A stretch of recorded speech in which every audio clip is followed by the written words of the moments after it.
క్షమించండి మేడం. ఇన్నాళ్ళు మా కెప్టెన్ ఊహల్లో విహరించే కవితారాణిని చూపించబోతున్నందుకు చాలా థ్యాంక్స్. అవునండి. ఇన్నాళ్ళు మీ మంచితనం తెలియక మిమ్మల్ని యమగండం సుడిగుండమని నానా మాటలు అన్నాం.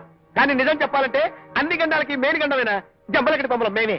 మేడం, నిజంగా మీరు చాలా గొప్పవారు, మంచివారు, మనసున్నవారు, గొప్ప మంచి మనసున్నవారు.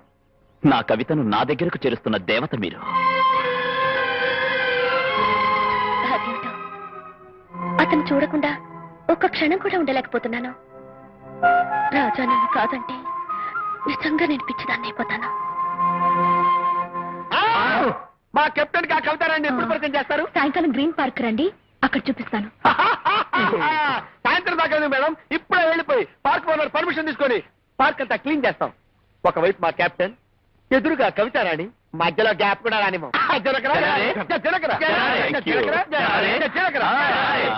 అన్న మాట ప్రకారం వచ్చాం, ఇచ్చిన మాట ప్రకారం కవితారాన్ని మా కళ్ళకి చూపించండి. ఆగండి ఆగండి, ఎందుకంత తొందర? మీకోసం ఎదురు చూస్తూ అక్కడ నిలబడి ఉంది.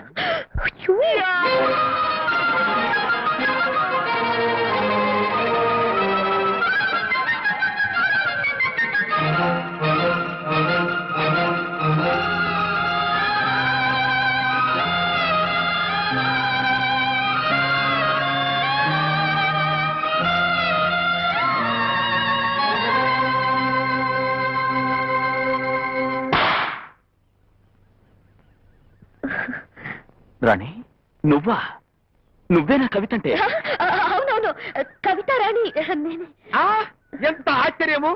ఇన్నాళ్ళు మీరెవరో తెలియక, మీకు మా కెప్టెన్ కి మధ్య ఉన్న దిల్ దిల్ కా కహానీ తెలియక మేమందరం ఒకరి చుట్టూ ఒకరు పీక్కున్నాం. కానీ ఇప్పటికైనా మీరెవరో తెలిసిన తర్వాత ఎవరి చుట్టూ వాళ్ళు పీక్కుంటాం. అరే ఇంకా చూస్తారేంట్రా? వీళ్ళిద్దరిని ఇక్కడ విడివిడిగా వదిలేసి మనం ఒడివడిగా పోదాం, పదండి.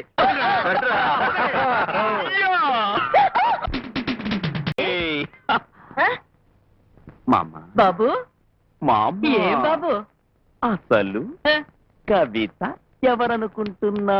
ఎవరు బాబు? అదే ఎవరనుకుంటున్నా? ఎవరనుకోమంటావరా? అబ్బా, నేననుకోమంటాం కాదు మా అమ్మ, నువ్వు ఆ అమ్మాయిని ఎవరనుకుంటున్నావు? నన్ను కొడతావేంటి బామ్మ? ఇదేం టైప్ ఆఫ్ హింస కెప్టెన్? ఎవరనుకుంటున్నావో నువ్వు చెప్పాలి గాని ఎవరనుకుంటున్నావు అంటే ఆవిడ ఎవరిని అనుకోవాలి, ఎందుకు అనుకోవాలి, ఎలా అనుకోవాలి, అసలు అనుకోవాల్సిన అవసరం ఏంటి రాజా? అయ్యో మామ, ఇన్నాళ్ళు నా కవితలు రాసి పంపే ఆ కవిత ఎవరో కాదు, మన రంగారావు గారి కూతురు. ఆ అమ్మాయిని నేనెంత ఇష్టపడుతున్నాను, ఆ అమ్మాయి కూడా నన్ను అంత ఇష్టపడుతుంది, మమ్మల్ని కూడా అంతే ఇష్టపడుతుంది.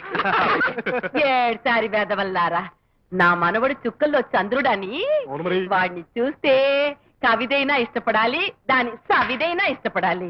పోన్లేరా, ఏదో నీ పెళ్లి కళ్ళారా చూసి మనవడిని ఒక్కసారి ఎత్తుకుని ఆ తర్వాత పైకి పోతాను రా.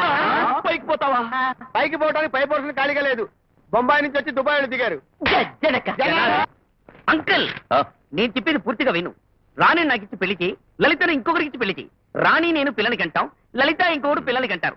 నా పిల్లలు ఈ తోడ మీద, ఇంకొకరి పిల్లలు ఆ తోడ మీద, వాళ్ళతో కులాసాగా కబుర్లు చెప్పుకుంటూ హాయిగా క్లైమాక్స్ జీవితం గడిపి అప్పుడు శుభం కార్డు నీకు, సుఖం కార్డు నాకు. నోర్మై, ఇంకొకసారి రాణితో పెళ్లి విషయం మాట్లాడావంటే శవం ముందు కొట్టిన కొబ్బరికాయలో 2 చెక్కలైపోతావు. జగత్కళా బంధు. అబ్బా, ఈ ఎక్స్ట్రా ఫిట్టింగ్ గాడు కూడా ఇప్పుడే రావాలా?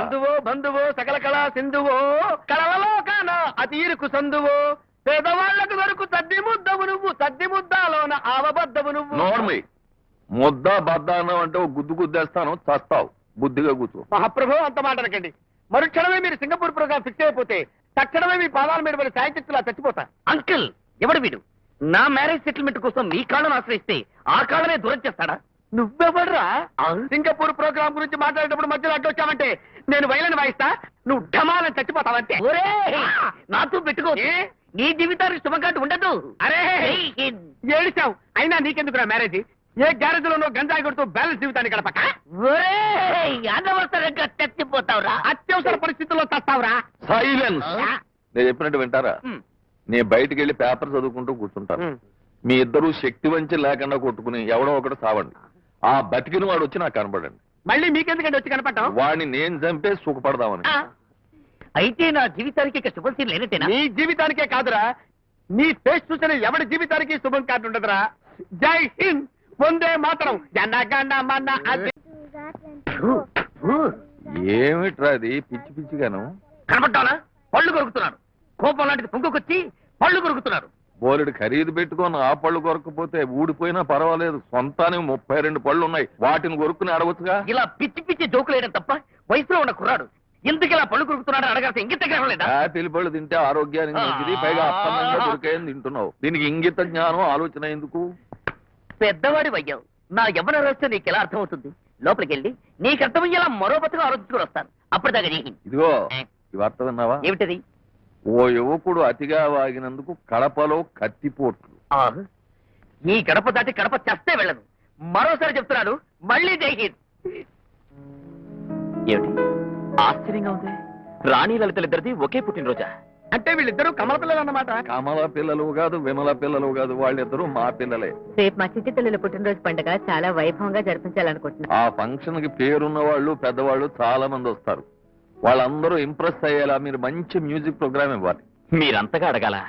రాణి లలిత అంటే నాకెంత అభిమానమో రేపు మ్యూజిక్ ప్రోగ్రామ్ లో నిరూపిస్తా. నేను అదే శపథం చేస్తున్నా. మాటలు కాదు బిళహరి, రేపు ఫంక్షన్ లో మీ మ్యూజిక్ ప్రోగ్రామ్ కి మా గెస్ట్లు అంతా ఆనందపడిపోయి తాళం వేస్తే మీరు అమెరికాలో ప్రోగ్రామ్ ఇవ్వడం ఖాయం. ఆ?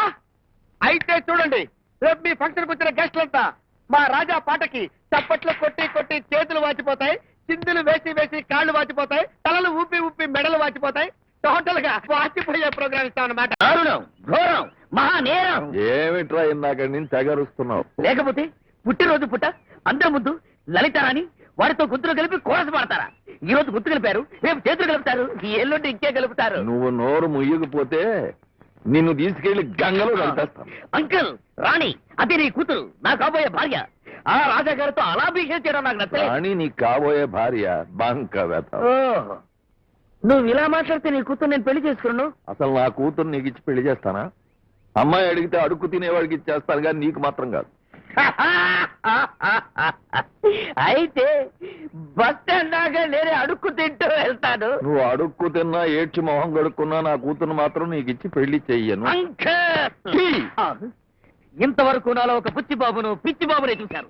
అసలు నేనంటే ఏంటో మీకు చూపిస్తాను. మీ జీవితాలు శుభంకారు లేకుండా చేస్తాను. మళ్ళీ మన కలయిక కథన రంగంలోనే. జై హింద్. ఇదిగో పంతులను తీసుకుని మూర్తి గారు పంపించాను.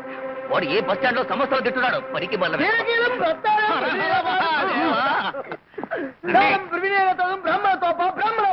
నువ్వు నోరు మీరు అవధాని. తెలుగులో బతిమాలితేనే అర్థం కాని వెధవలకి సంస్కృతంలో అఘహరిస్తావేట్రా?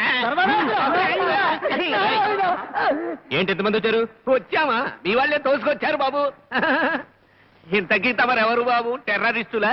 ప్రభుత్వం వారిని బెదిరించడానికి మమ్మల్ని కిడ్నాపింగ్ చేసుకొచ్చారా? మిమ్మల్ని కిడ్నాప్ చేస్తే మాకే వస్తుంది రా దర్భ కట్ట విభూది కట్ట. మీరెప్పుడైనా దొంగ పెళ్లి దొంగ పెళ్ళి? ఈ రోజుల్లో అన్ని దొంగ పెళ్లిళ్లే బాబు. మంచి పెళ్లిళ్ళు ఎక్కడున్నాయి? ఇంతకీ పెళ్లి దొంగ కొడుకు ఎవరు బాబు? నోరు ఇలా బక్కబతులు పెళ్లి దొంగ కొడుకు, దొంగ పెళ్లి కొడుకు, పిచ్చి దొంగ కొడుకు అని డబ్బింగ్ సినిమాల పేర్లు పెట్టి పెళ్లి కొడుకునంటే నన్నే బాబు, తమరు ఏ కొడుకు అవుతే మాకెందుకు? ఎవరి దొంగ కొడుకు అయితే మాకెందుకు? మా పంచలు తీసి పంపించకుండా ఉంటే చాలు. శాస్త్రి గారు ఎక్కడ? ఎవరి బస్సు కింద పడ్డాడే పోరా? కింద పెడితే లేపలేక చేస్తారా వేధ అన్నారా వేధ? అమ్మో, ముందు పలహారం తర్వాతే వ్యవహారం. ఇంతకీ శవం ఎక్కడా? మూర్తి పెళ్లి చేయడానికి పత్రం తీసుకుంటే తద్దిరం పత్రం తెస్తావరా నువ్వు? ఓహో, శవానికి పెళ్ళా? ఒరే,